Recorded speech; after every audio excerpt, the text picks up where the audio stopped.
Next year, please. Yeah. There.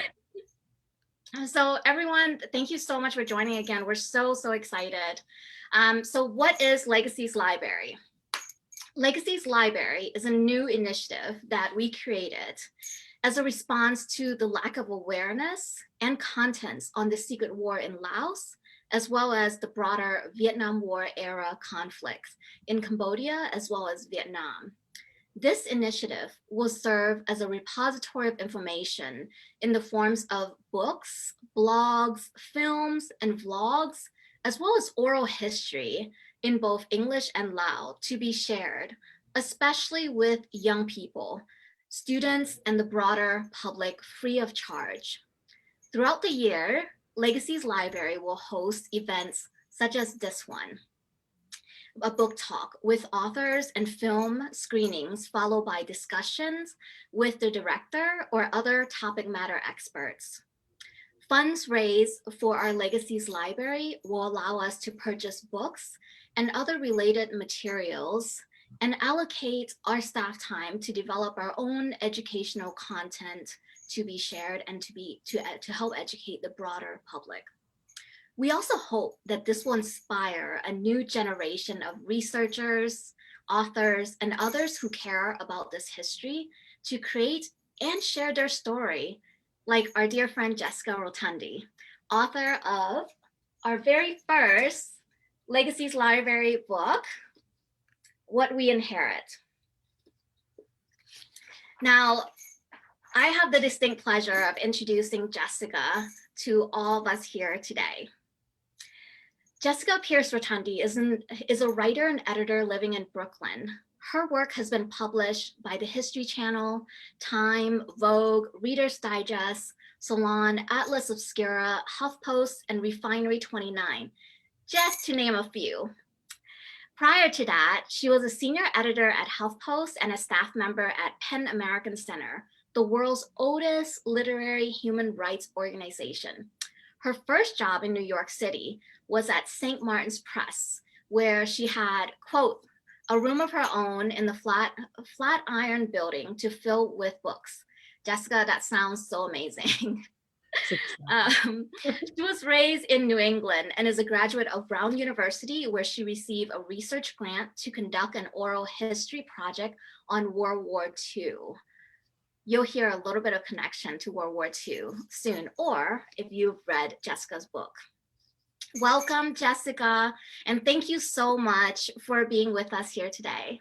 Thank you so much for having me, Sarah. Thank you to Legacies of War for launching this incredible initiative. I wish the Legacies Library had been around when I was researching my own book, which, as we talked about, took me 10 years. I mean, so much of what happened in Laos and throughout the American bombing campaigns in Cambodia and Vietnam is either still classified or, kind of couched in the realm of statistics, which are vitally important when we're trying to understand the amount of unexploded ordnance left to recover. But for me, as an author and as a student of history and as a contributing editor at the History Channel, history really becomes real when it becomes personal. So through the blogs, through the videos, through the books that you're gathering as an incredible resource to educate future generations about what happened there, I just think we'll see so much renewed energy and renewed compassion for what happened in the past and how it's still affecting our future. And for me, as we discussed, What We Inherit is a very personal book. It's about my family.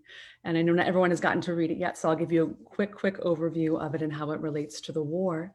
The book actually begins in the wake of my mother's death, when I uncovered declassified documents like the one you see now, letters, photographs, maps that all pointed to this family secret. And that was my Uncle Jack, also pictured here, who was shot down in Laos on March 29th, 1972, and just never came home.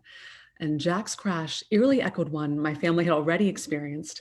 My grandfather was a B-17 bomber in World War II. This guy right here, he parachuted out of a burning plane, was captured by the Nazis, and spent 3 years of his life, 1920 and 21, behind bars in Stalag 17 prison camp. So because he survived and came home, he always believed that his son did too, and he spent the rest of his life looking for Jack. And 40 years after my Uncle Jack disappeared and that my grandfather had gone in search of him to Laos, I recreated my grandpa's trip across Southeast Asia. And the closer I got to that crash site, the closer I got to understanding the family that I loved and missed so much, but also the mysteries of a war that left Laos the most heavily bombed country in the entire world, which is why we're here today and launching this library. Thank you so much, Jessica, for sharing that. And you're absolutely right. There are some tuning in that may not have read Jessica's book yet, but I encourage you to do so. You'll understand so much more. Now, Jessica, you're no stranger to Legacy's mission, and I wanted to just take a brief moment to say thank you so much again for reaching out to us, as well as for hosting a birthday fundraiser on Legacy's behalf this last year, as well as introducing, our readers to your family story through a special piece in our December newsletter. I also want to give a shout out to Unnamed Press, who is the publisher of What We Inherit, for donating 50 copies to Legacies. We've heard so much great feedback to the folks who donated in order to receive the book over the holiday season. So thank you so much again for that. Your book really spans generation, like what you mentioned, through your family's story, your grandfather, your uncle, as well as your own. And for me personally, I think like retrieving something from our past and that of our family is a huge act of healing as well as restoration. And not just for ourselves, right? Like, but for those we connect with, as well as our community and the broader world.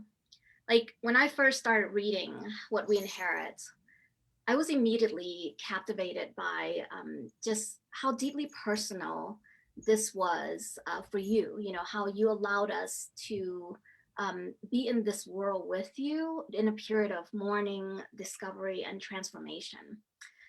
It's made so much of an impact, like on my personal journey through the Secret War and my own family history. And I know it's going to do the same for our viewers today and for those who will later listen to the recording.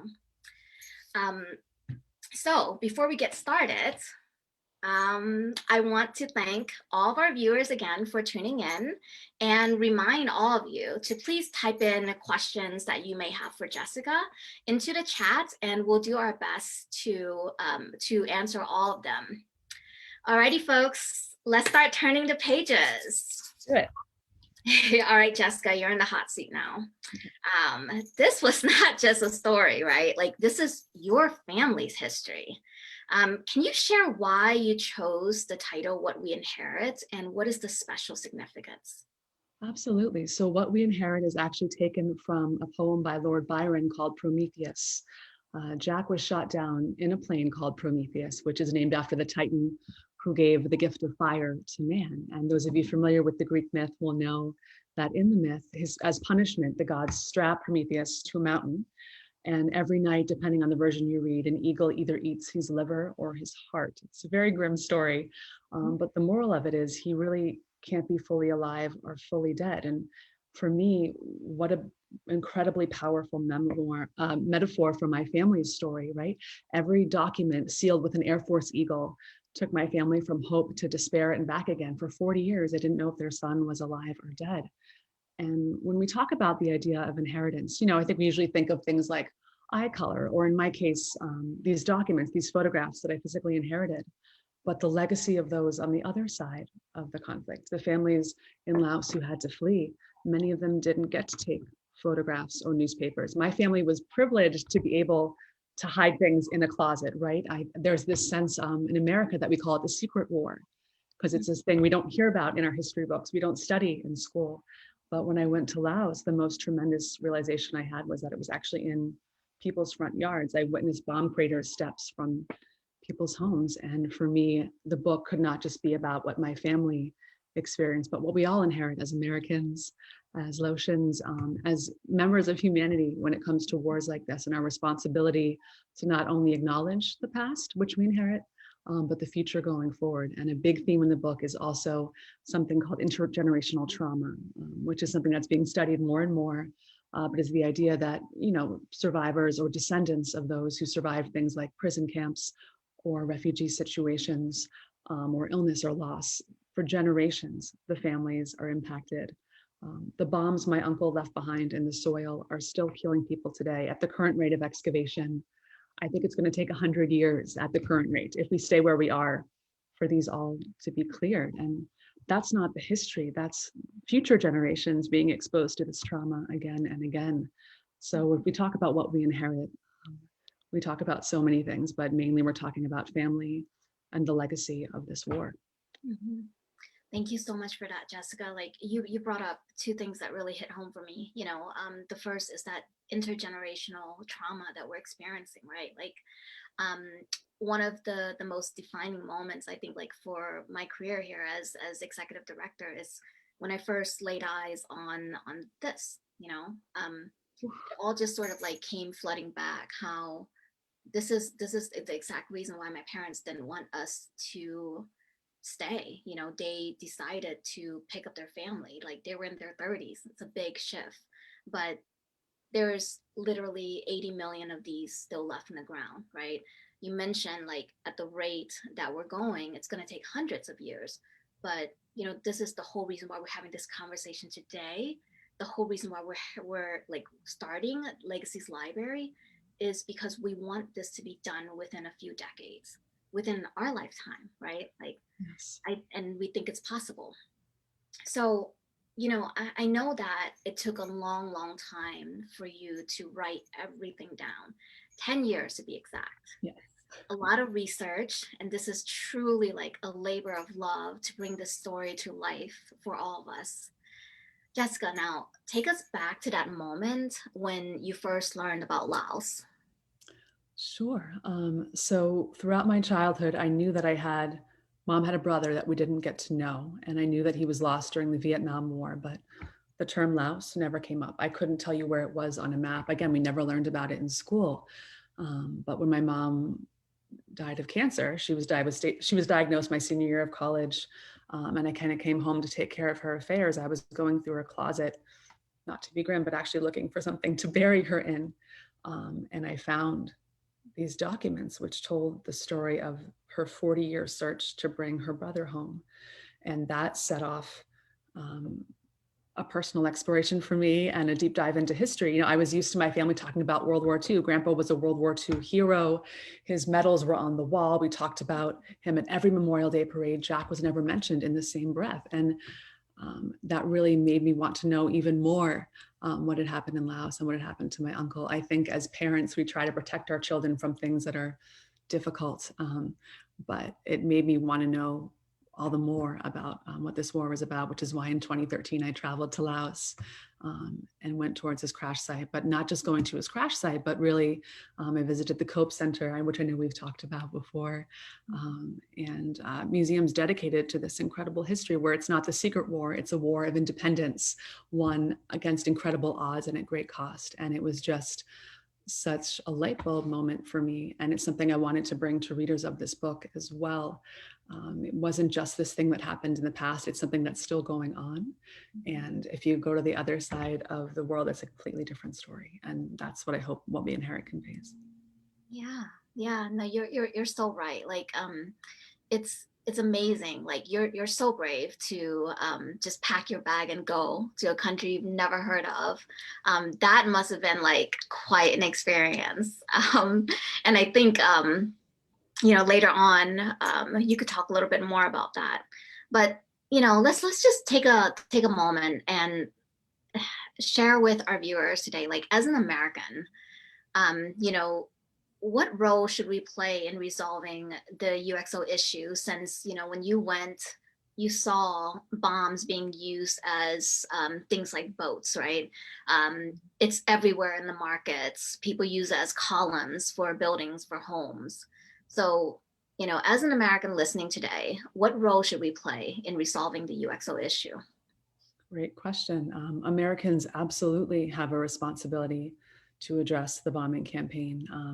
President Obama made a start when he pledged $90 million over 3 years to rectify the bombs, which sounds like a lot of money, But if you go back and look at what we were spending militarily throughout the conflict, I think it was $2 million a day back in the 70s. That's $17 million a day to bomb things.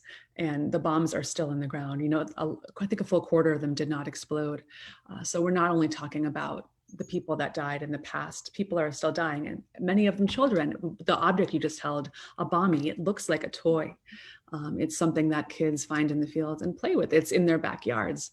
And that is something Americans put there. I think one of the come to Jesus moments for me, I was walking in St. Paul in the village my uncle was bombing the night he was shot down.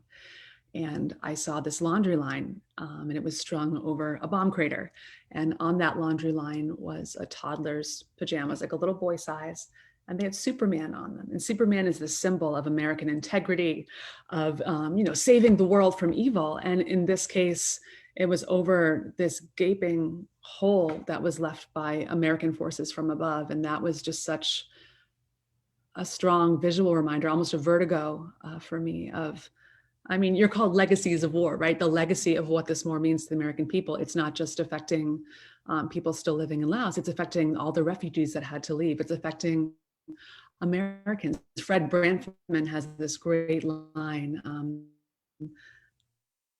where he talks about the soul of our country. We can't really mend it or heal it until we address moment in American history as well. And, my family was directly impacted by this war.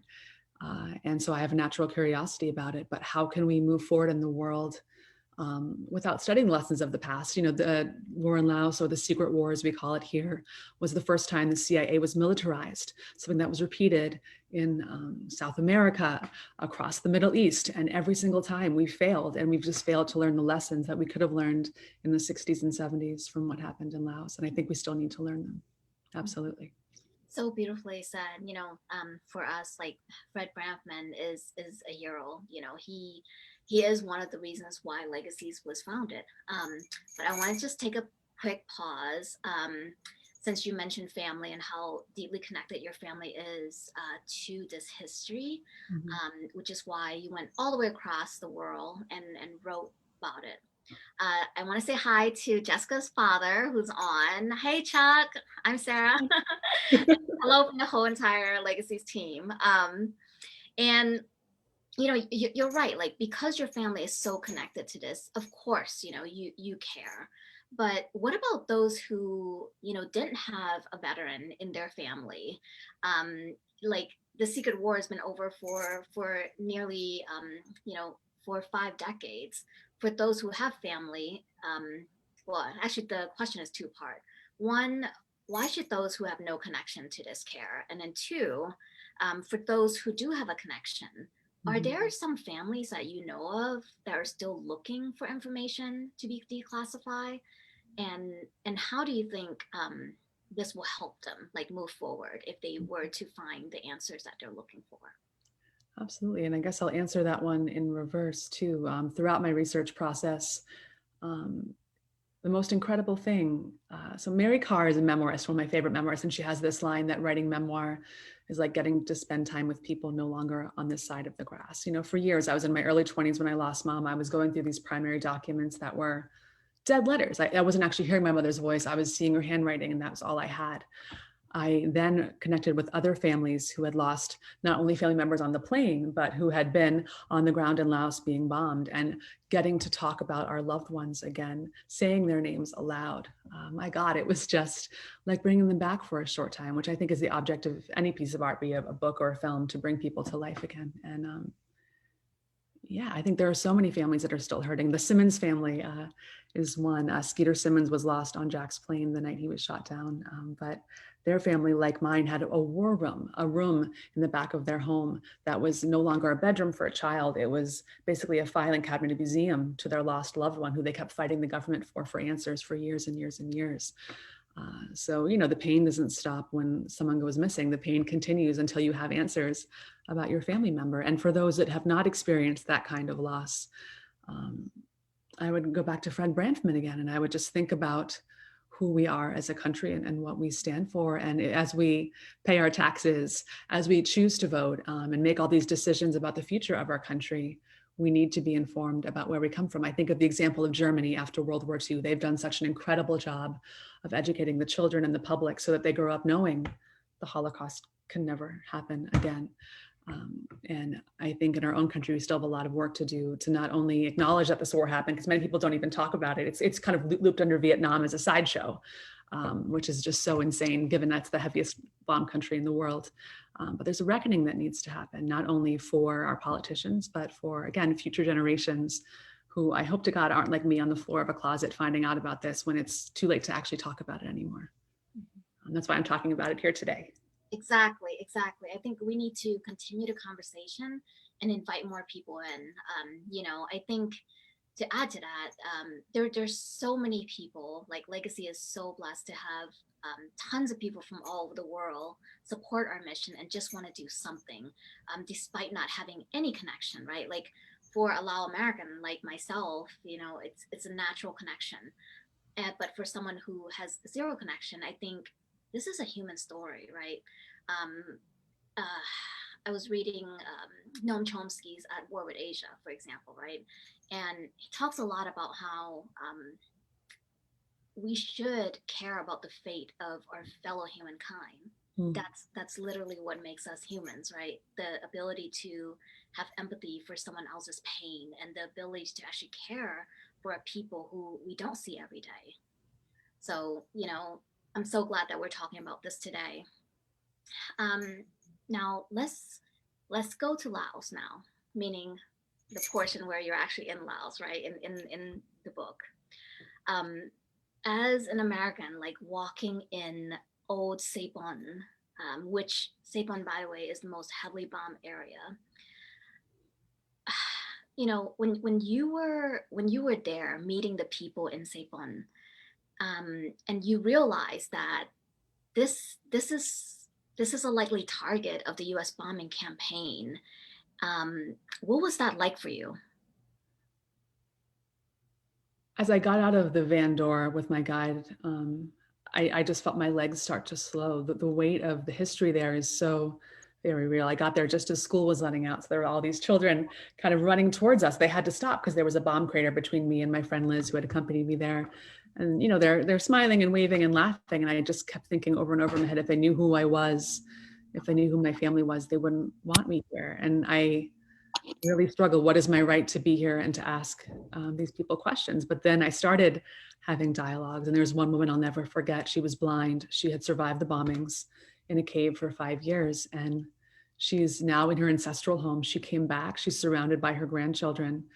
And the horrible things that she endured, she's now, an old woman. She survived. And there's this sense of kind of victory as well, despite everything that happened. And that was moving to see as well. People making a life out of something that was so degraded and attacked by people that I was related to. And that was really, really hard. And then I think that same kind of feeling of vertigo came over me at the Cope Center as well, which is, dedicated to helping survivors of unexploded ordnance, whether they lost a limb, an arm, kind of rehabilitate. So you walk into the main, basically an airport hangar style room, and there are just these legs and arms hanging and swaying from the ceiling. And you feel the weight of that over your head.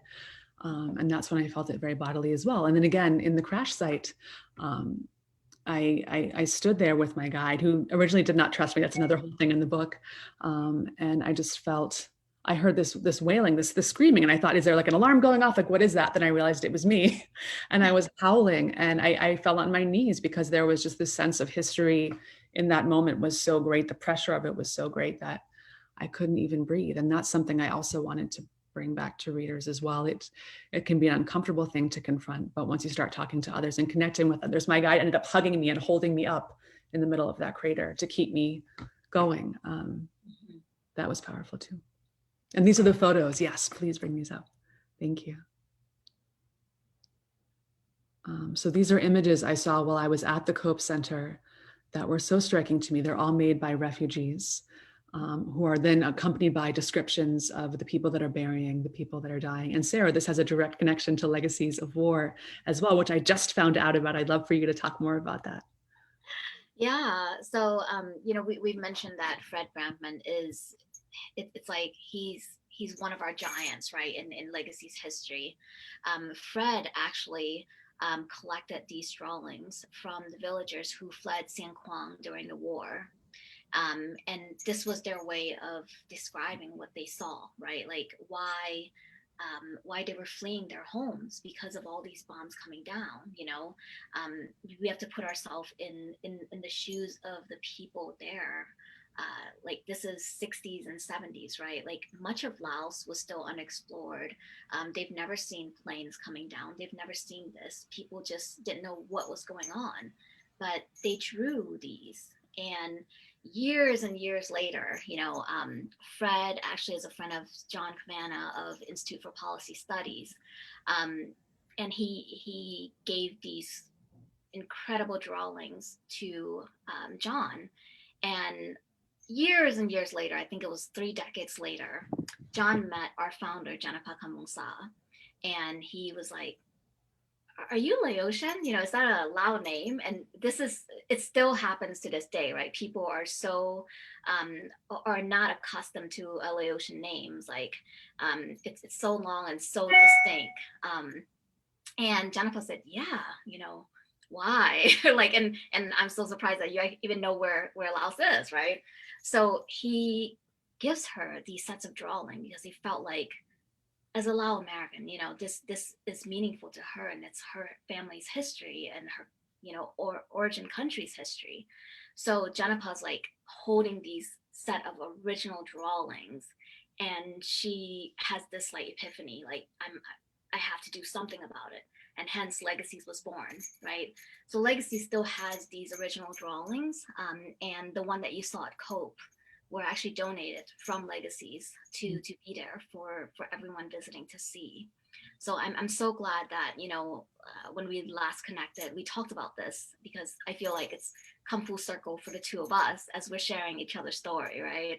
Absolutely. And these are the images, I had seen photographs of the bombing, horrific graphic ones that are just unimaginable, but to see someone's drawing, someone's firsthand witness observation, it's almost like getting into their imagination, I think was that much harder. So these move me in a way that I'm still trying to find ways to express. They're mentioned in the book, but the fact that they're also the launch of Legacies of War, how powerful that we're talking tonight about these images that just won't leave either one of us alone.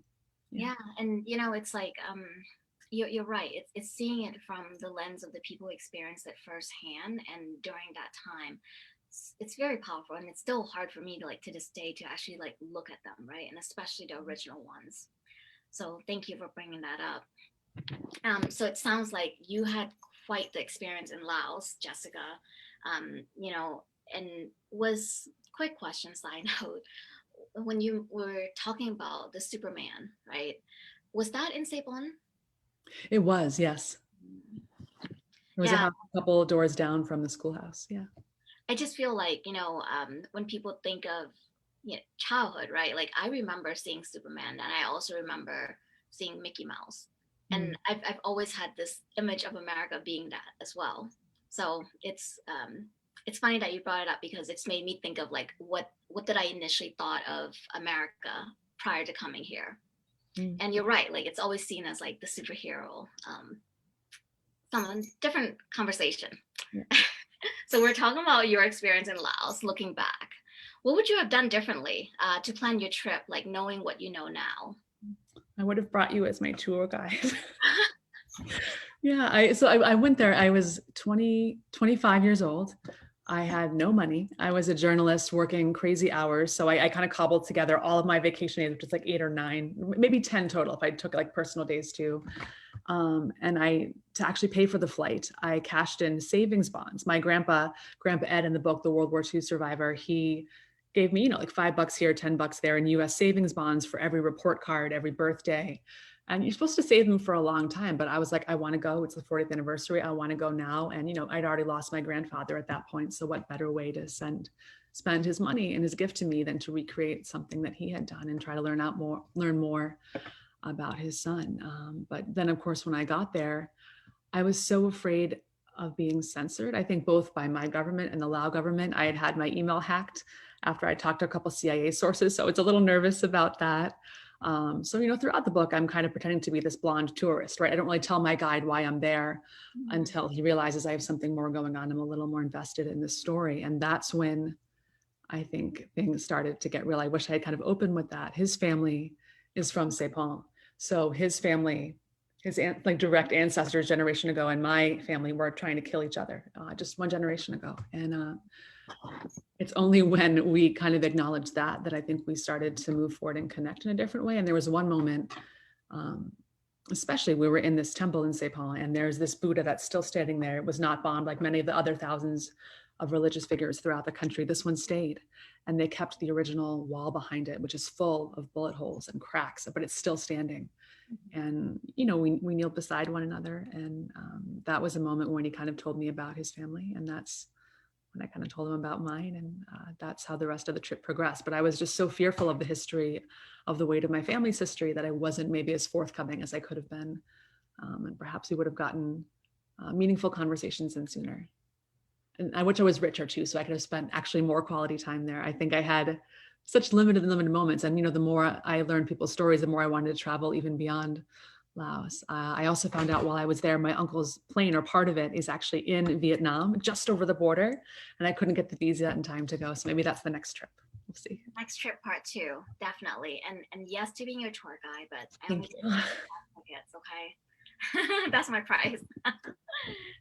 Now, um, I just love how like reflective you are about this, and just how you learn so much, right? Like after being there and now coming back years later. Um, can you also talk to us about how, first of all, like kudos to your friends for going with you, Liz, right? So nice to have Yes, she's a goddess. someone someone there with you. Um, would you have gone along? Just like a side question. If she said no, would you have just gone by yourself? I know my dad's on the call, so I'm going to say no, I would not have done that. I think he was already freaked out enough by the time I had gone there. But there is this sense, and I know, Sarah, we've talked about it privately, but too, when you lose someone, and especially when you're in your early 20s, it was Mhm. the sense that nothing else bad can happen to me. Like I literally walked over places that were laden with unexploded bombs, not something that someone in Laos who lives there wouldn't do every day, but it was not an sense of invincibility. I knew there were some dangers there, but I also, um, it's not that I didn't care, but I felt like I'd already survived like the hardest thing by losing my mom and witnessing her pass. And I think that emboldened me, unfortunately put my friend in danger too, but to find out at all costs what happened to my family, which is something I know my mother would have done and something my grandfather did. And I wanted to continue on with that legacy of not giving up. I'm stubborn like mom, basically. That actually leads me to my next question. So before I ask that, I want to remind our viewers to please drop your questions into the chat, and Jessica and I will answer them. Well, Jessica will answer them. I'll just read them to her. So on that note about your mom, you know, as a woman, like I think we have this unique relationship with our mothers, right? Um, I mean, uh, like every time I talk to my mom, I think that I'm not like her, but I'm actually so much like her, right? And it sounds like you are like your mom, that fierce desire to not give up. So, when you uncovered your family's history during this very tender moment of losing your mom at a very young age, you also discovered things about her that you didn't know. Can Yes, you share why you dedicated this book to her? absolutely. I lost my mom when I was 23, and we're just kind of on that cusp of going from mother-daughter to something approaching friendship, right? You're kind of starting your own life and becoming independent and separating from her at the same way you're acknowledging the more you're becoming like her. And she lost Jack at the same age I lost her, something I didn't realize until she was already gone and we couldn't talk about it. And then so much more of the aspects of her personality made sense. This is something that's not in the book, but I wrote about it in Salon. After her death, I found some love letters she had written to a man who was not my father, who did not win her heart ultimately.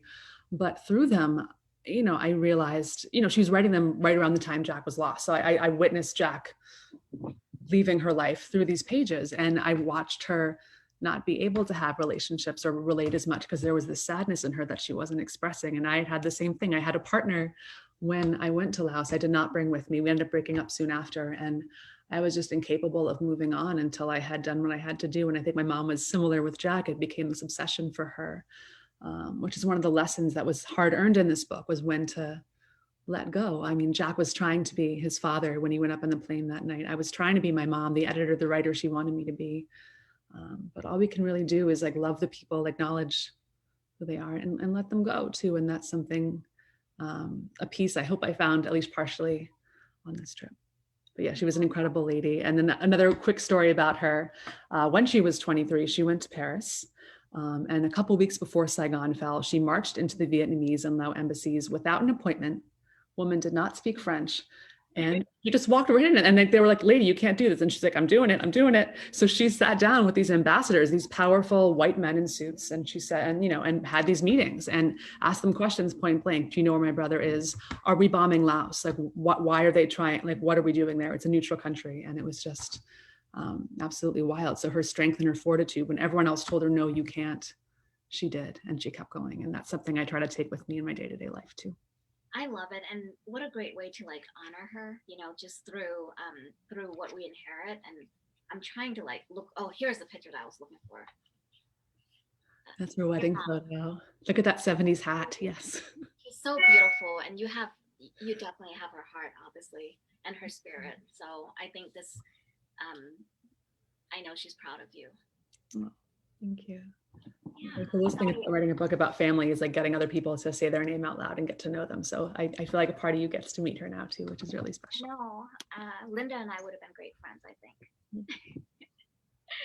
So we have a question, our first question of the evening. So after 10 years of research and writing, you must have discovered so much. Is there anything that you had to leave out of the book that you would like to share? Question. Thank you, Alex, for asking. Yeah, I mean, there are just so many questions, so many angles this book could have taken, Alex. And when I first started writing it, I wanted it to be this kind of expose on the war at large. I had combed through thousands of pages of declassified documents. I got 2 CIA officers on the record about what actually happened there. And it was such a big moment for the book. But I also knew if I wanted to reach a mass audience, I couldn't kind of stay in the realm of reportage. I really needed to make this a personal story, which is why I took the time to introduce people to my family, which is why I talked to Tommy Fisiavong, who was a child when his father was taken to a re-education camp after being in the Royal Lao Air Force, and now works for the American Air Force recovering American remains like my father's. And it was a conscious choice to bring in those personal stories and testimonials over perhaps some of the more data-driven things about Russia's involvement, about China's involvement. But I think that's a separate book. It's maybe one that I'm not the best person to write, but it's something that there's another length of a book I could have written and put in here in all my notes. But I ultimately opted to go for, I think, the balance of the travelogue. So even if you know nothing about the war or the country, you can really come along and travel, which I know it came out during the pandemic. So a lot of people were kind of using it as armchair travel. But in the process of showing you the beauty of Laos, I want you to also then understand the history as well. So nothing comes to mind immediately, but more along the lines of kind of military interventions, battles, things like that. There's not too much of that in here. It tends to be more kind of testimonial. Yeah. No, which I think it works really, really well, especially someone who knows nothing about the Secret War, right? I think the personal angle brings that history to life for them. On that note, I think for me personally, like reading your perspective and just how your family's journey is so different from like my own family's journey. It gave me such a different perspective because last year was no, it wasn't last year. It was 2 years, almost 2 years ago. So 2019 was when I got to go back to Laos for the very first time in like 30 years, right? In almost 30 years. And I was so like, I didn't know I had all this feelings. Like I didn't know that I was experiencing like generational trauma, even though like I wasn't born yet, right? And I was so like my initial reaction, being honest with our audience here today was one of like intense anger, like anger that this happened, not at anyone in particular, but it's like anger and just like the pain of what my family had to go through, what the people of the country had to go through, and really like no fault of their own, right? It had such a huge impact on me. And I sat with it for a really, really long time until like I picked up your book and I read about your story and your pain and your suffering, that it offered this new perspective that, you know, we're all hurting, like, and it's not just about the Lao story and the Lao history aspect of it, but it's also an American one. And we have to be able to come together and talk about it and heal together. But on the other side too, this is like how complex it is, Jessica, is that I'm also American. You know, yes, I wasn't born here, but um, being Lao American has this whole different like dynamics to it. But you know, I really appreciated you sharing that and helping me to understand that in order for us to move past this, in order for us to resolve this history and kind of help bridge, we have to start by just sharing and doing this right together. Absolutely. Which actually leads me to my next question to you. I know we're going to come up on time, so audience, you still have like another minute or so to drop in your question. So I think I kind of alluded to this a little bit in that, you know, the two countries, the United States and Laos, has a long history. And unfortunately, in the case of the Secret War, it is a dark one. And it is one of mistrust, right? Like the war was called the Secret War for a reason. It was a CIA operation. And the American public didn't even know about this until the 70s. So in your chapter titled Faith, can you share like what role, if any, your faith had in helping you on this journey in Laos and how it's helped you to connect with the people there on perhaps like a spiritual level? Sure. And I think faith is something like many people, and I think especially in this past year, I struggle with mightily. I was raised to be a Catholic choir girl. I used to sing up at the front of the church, but my mom was actually Protestant. So I remember as a little girl, mommy couldn't come up to the front of the church because she wasn't allowed because she hadn't been, raised the right way or whatever the right way was to the church at the time. And then so going to Laos, I was very conscious also, I want to say, of like there's books by white ladies talking about going to Southeast Asia and like finding themselves. Did not want to write that book. Not the kind of thing I'm after. Laos has its own beautiful history and its own religion. I don't want to project anything about mine onto it. So I was really there, I think, to learn about family and religion from their perspective and just kind of take it in. And that moment in the temple with my guide was one of the moments where you're looking up at this ancient Buddha who was not destroyed. And then I went down to Vientiane later, and there's an entire temple with beheaded Buddhas that were they're sacred. They cannot be buried. They were hidden during the war, but still damaged.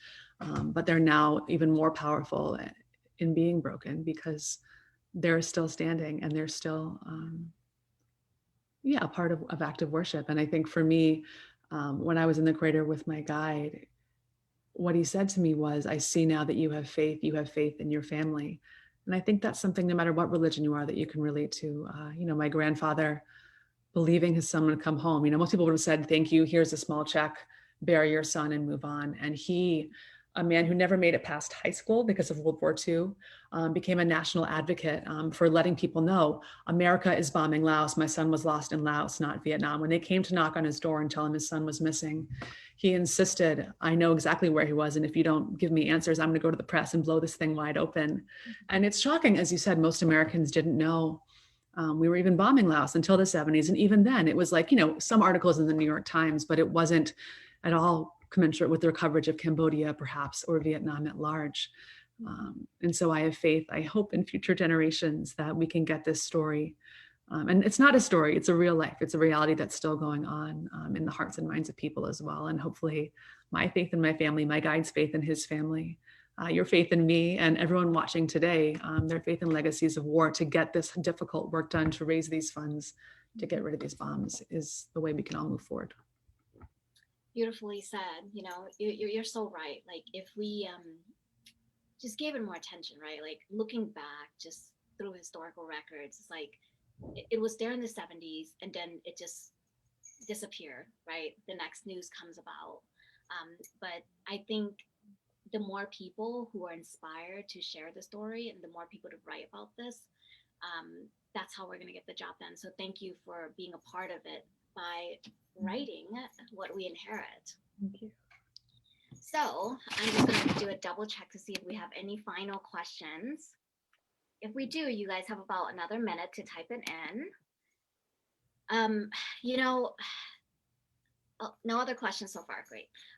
Thank you, everyone, for tuning in. And if you don't have a copy of What We Inherit, I encourage you to go and purchase a copy today by visiting jessicapiercerotondi.com. We'll also drop the link, and in the next couple of minutes, we'll also put all the slides of where you can follow Jessica on social media as well as her website. In honor of the month of love, and it's the shortest month, February, we want to spread the story and also allow you to take action today, right? If anything that you heard today resonated with you, if you want to support our organization and allow us to bring more talks like this one, more movie nights, more research papers, more information to share with the broader public, I encourage you to donate at least $50 or more to Legacies, and we'll send you a free copy of What We Inherit. I promise you, this book is amazing. So we'll drop the link in the chat as well. There are many, many more talks to come. I can't read my own writing. If you have suggestions on who else we should talk to, what other books we should bring to you all, please type it into the chat or find us on our social media and send it over to us. Jessica, it was such an honor and a pleasure to have you. Thank you so, so much for being our inaugural guest of Legacies Library. Any final thoughts for our viewers today? I just want to say thank you again, Sarah. From the minute I found Legacies of War and also read your own personal blog about your family and your history, everything about loss to the war, to why you are the executive director today, what drew you to this job. I've just been so inspired by you and your mission. So to actually be the inaugural book in Legacies Library just means the world to me, because the work you do is a direct continuation of the work my grandfather did, the work of the people I met when I was in Laos. And I'm just so excited to meet more members of the community and to keep supporting Legacies, because everything you do is so deeply meaningful and personal. So thank you. Oh, thank you so much, Jessica. Chalk, you have such a wonderful daughter, and your whole entire family story is so inspiring. So thank you so much for allowing us to share that. Now, all you all out there, until next time, let's keep turning the page together towards hope and action for a safer Laos. Thank you all so much for tuning in. Have a great evening, and please share this. This is recorded. Share this with your friends, family, and encourage them to tune into our next Legacies Library talk. Bye, everyone. Thanks, everyone. Bye.